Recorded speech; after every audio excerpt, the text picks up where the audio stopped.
Alright, video games. You ever heard of these things? A lot of them.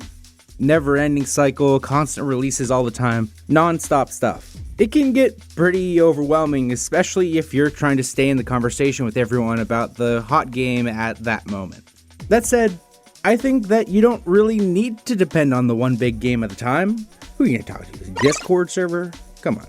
Who cares what they have to say? There's just simply too much to play, and I think that there are a lot of games that just don't get the attention that they deserve, whether they be new or old. But in this case, I'm going to be talking about old games, and I think people need to be giving them more of a chance than they typically do.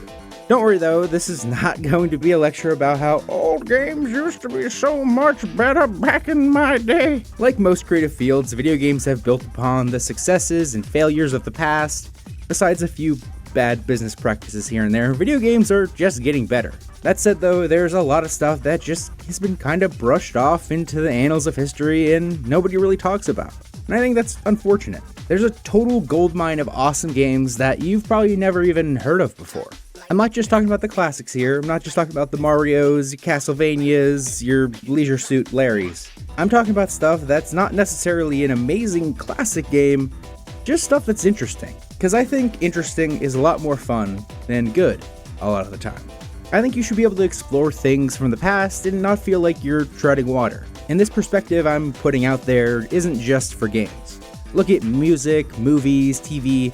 You don't need to stay current on the current thing. There's plenty of stuff that's older, that's cool, interesting, and innovative. And I think that stuff really needs to be given more of a chance than a lot of people give it. There's a whole world of possibilities out there.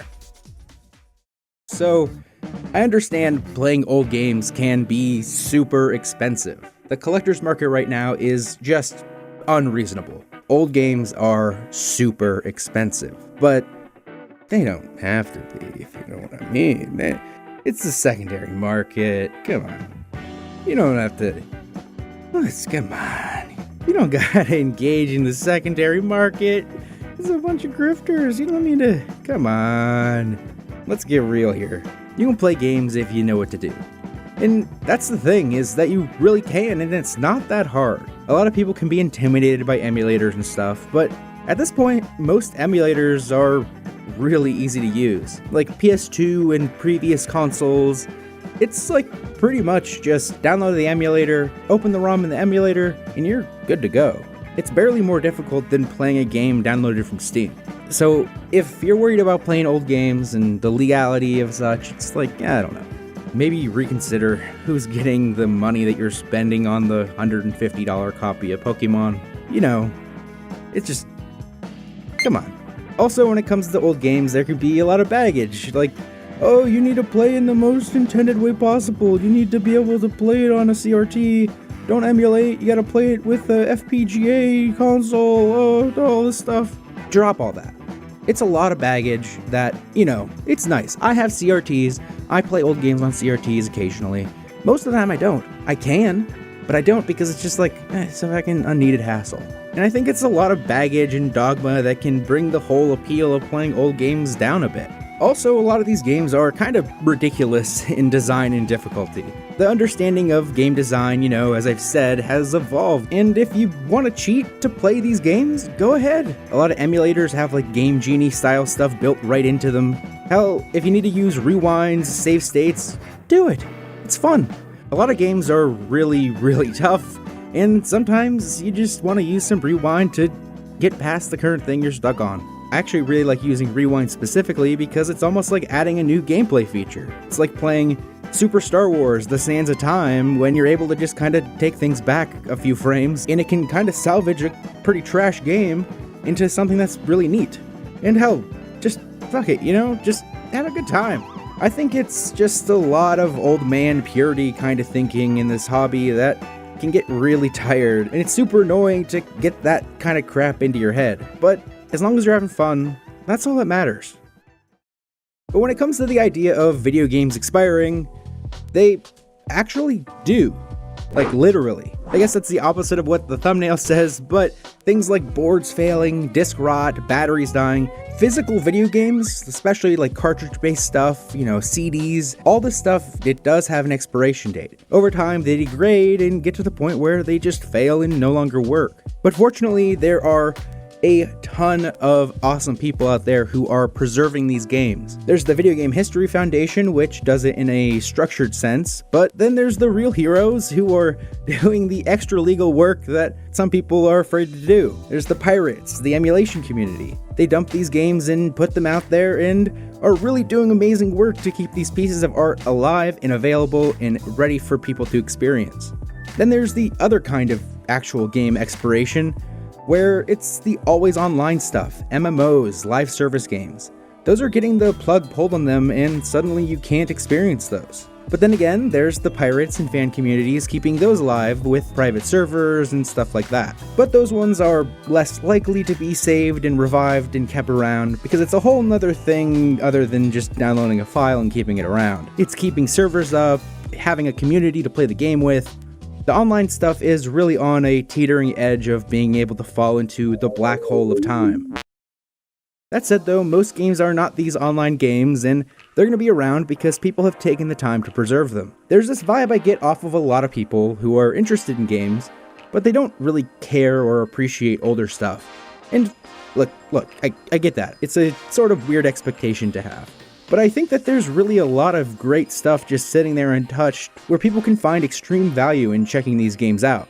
The impression I get is they think a lot of these games are just dusty, old, tired, kind of obsolete games that time has passed on and everything is moved on, so yeah. But I think that there's a lot to appreciate, and what developers had to do on these older platforms with their technical limitations that were super strict is very impressive. And I'm not just talking about games that were big in their day. Look like the Demon's Souls, Dark Souls, Elden Ring series. From Software really used their Kingsfield series that was on the PlayStation as a very rudimentary blueprint for what those games eventually became. And in their day, Kingsfield wasn't beloved. There was a lot of jank to them.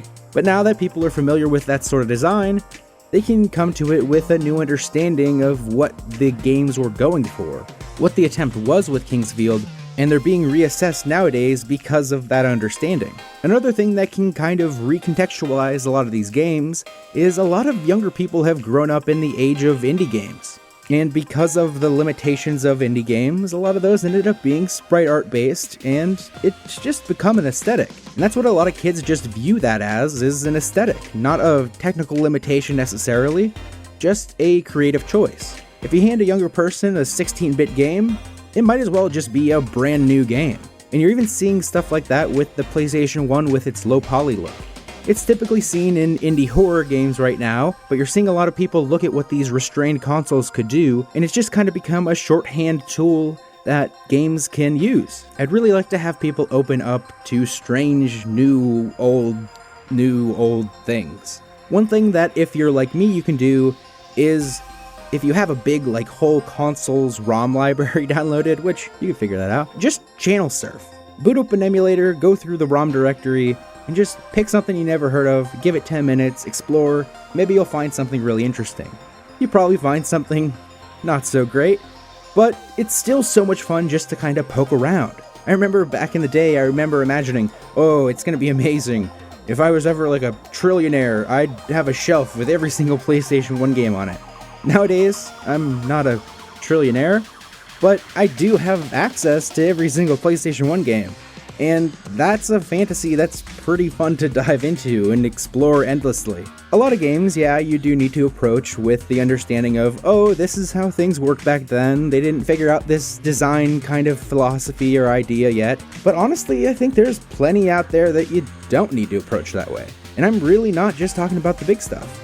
In addition to channel surfing ROM sets, another thing that I did, which was kind of absurd, but it's there and you can do it too, is there's a YouTube channel that uploads 10-second clips of every single game that was released on any specific console. They can be 8-hour videos, but what I would do was I would watch those videos at 2 times speed, sometimes leaving one in the background, but if anything interesting popped up on the screen, I'd just write it down and be like, okay, yeah, let's check that out. don't look up if people have anything good or bad to say about it. Just give it a chance, kind of sight barely seen. It's really fun to just explore and find new interesting things like that. So if you're getting overwhelmed with all this new stuff coming out and whatever, just explore something new. Explore something new, and by that I mean explore something old. Alright, thanks for watching the video. Hopefully you liked it. If you did, join the 550 others and subscribe. Obviously, this is a little bit different than what I've done in the past. I've kind of took some time and rethought how I'm going to approach my videos going forward. That was afforded to me because I was planning on making a Steam sale video. I even had a thumbnail and everything made up for it. But I got sick during the holidays, so I wasn't able to make that. But hopefully you like this video, and yeah, thanks for watching. Thank you for watching. Thank you for watching. Thank you for watching.